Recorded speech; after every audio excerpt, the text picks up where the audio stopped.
Hello class. तो last class में हमने पढ़ा था कंडीशनल स्टेटमेंट, जिसमें हमने पढ़ा था if else and if else if और टर्नरी ऑपरेशन। तो ये हमारा एग्जांपल है एक इफ़ एल्स इफ़ का। इसमें हम लोग क्या कर रहे हैं, वैल्यू हमारा 3 है, अगर वैल्यू हमारा 0 होता है तो 0 प्रिंट कर रहे हैं, 1 होता है तो 1, 2 होता है तो 2, 3 होता है तो 3, अदर्स में हम अदर प्रिंट कर रहे हैं। ठीक है, तो इसे हम लोग रन करते हैं तो कैसे काम करता है। ठीक है, तो ये इस तरह से होता है। पहला ये इफ़ कंडीशन चेक करता है, अगर वो फॉल्स है तो नेक्स्ट इफ कंडीशन चेक करती है, फिर ये चेक करती है, फिर ये चेक करती है। इसके लिए हमारे पास एक अल्टरनेट वे है जिसे हम लोग कहते हैं स्विच। ठीक है, तो आज का हमारा टॉपिक है स्विच। तो स्विच में क्या होता है, हमारा एक स्टेटमेंट लिखते हैं हम लोग स्विच, और इसमें हम लोग वैल्यू पास करते हैं। जो भी वैल्यू थी हमारी, इस वैल्यू को यहाँ पे हम लोग पास करते हैं, और फिर इस केस के अकॉर्डिंग हम लोग चेक करते हैं कि वैल्यू क्या है और वो प्रिंट करती है। आइए हम सीधे देखते हैं, एग्जाम्पल लिखते हैं इसका। तो इसे हम कमेंट कर लेते हैं पहले।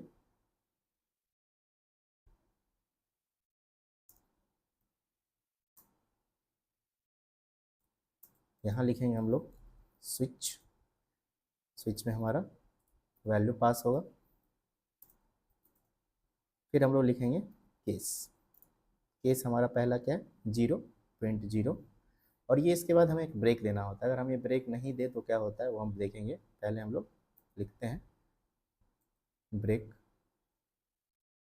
Case 2, case 3,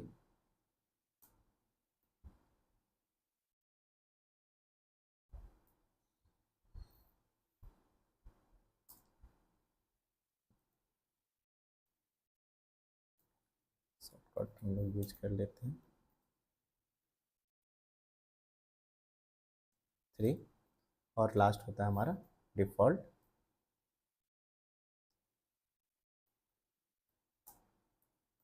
4 other. ठीक है, अगर हम इसे रन करें तो क्या वैल्यू आ रही है हमारी, 3 एंड अदर। तो 3 हमारी यहाँ आ गई, लेकिन हमने क्या किया, यहाँ पे ब्रेक नहीं लगाया, तो जो भी आगे के स्टेटमेंट है सारी वो रन हो जाएगी। इसलिए हम यहाँ पे क्या करते हैं, ब्रेक लगा देते हैं। हम इसे रन करेंगे तो वो जो स्पेसिफिक वैल्यू है 3 वो प्रिंट करेगी। ठीक है, तो ये है हमारा स्विच। ठीक है, स्विच में क्या हो रही है, जो वैल्यू है वो यहाँ पास हो रही है और फिर वो केस से मैच करती है। आप यहाँ पे स्ट्रिंग भी यूज कर सकते हैं। ठीक है, तो इस तरह से हो गई। लेकिन ये ब्रेक बार बार हमें लिखना पड़ रहा है, इसके लिए एक अल्टरनेट मेथड आया था जावा 12 में, वो हम लोग यूज कर लेते हैं। इसमें क्या करना होता है, हमें जो भी हमारे कॉलम्स हैं उसे हम लोग हटा के इक्वल साइन में ये एरो में कन्वर्ट कर देते हैं। तो ये ब्रेक हम लोग यहाँ से रिमूव कर सकते हैं। ठीक है,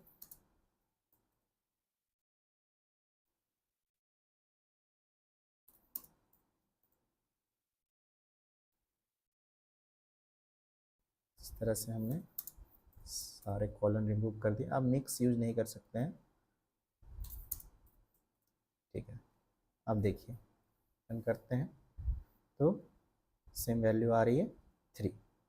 अगर हमारा वैल्यू है 2, रन करके देखते हैं, ये क्या आ रही है हमारा, रन 2 आ रही। तो ये जो स्विच है एरो के साथ, ये क्या है, हमारा न्यू स्विच है। जो इससे पहले हमने देखा वो हमारा पुराना स्विच था, वो हमेशा काम करेगा क्योंकि जावा क्या है, बैकवर्ड कंपेटेबल है। ठीक है, इसके अलावा एक नया और अपडेट आया था इसमें, अगर आप कॉलन ही लिखना चाहते हैं। ठीक है, हम चलते हैं अपने पिछले कोड पे जहाँ हमारे पास कॉलन था। ठीक है, और हम लोग ब्रेक भी नहीं लिखना चाहते हैं तो हम लोग ब्रेक रिमूव कर लेते हैं। ठीक है, अब इसके लिए हमें इस स्विच को एक वैल्यू में स्टोर करना पड़ेगा, जैसे कि जो भी हम प्रिंट करना चाह रहे हैं। इसके लिए हम लोग लिखते हैं स्ट्रिंग, जो भी इसका आउटपुट आएगा इक्वल टू स्विच वैल्यू, इसमें सेव करते जाएंगे।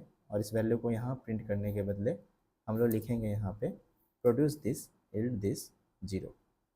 ठीक है, तो सेम इसी तरह से सारे को हम सही कर लेंगे, इल्ड 1, 2, 3, डिफ़ॉल्ट इल्ड अदर्स। और इस आउटपुट को हम लोग यहाँ पे प्रिंट कर सकते हैं। ठीक है, अब इसे रन कर लेते हैं। एरर आ रहा है, हमें इसे क्लोज करना है। तो ये वैल्यू आ गई 3। और कोई दूसरी वैल्यू लेके चेक कर लेते हैं, जैसे 9। रन करने पे ये क्या आना चाहिए, डिफ़ॉल्ट में अदर्स आनी चाहिए। तो अभी हमने देखा स्विच स्टेटमेंट ओल्ड वे कैसे यूज करते हैं, न्यू वे कैसे यूज करते हैं। ठीक है, तो स्विच का यहीं पे क्लास ख़त्म होती है। नेक्स्ट क्लास में हम देखेंगे इससे आगे टॉपिक।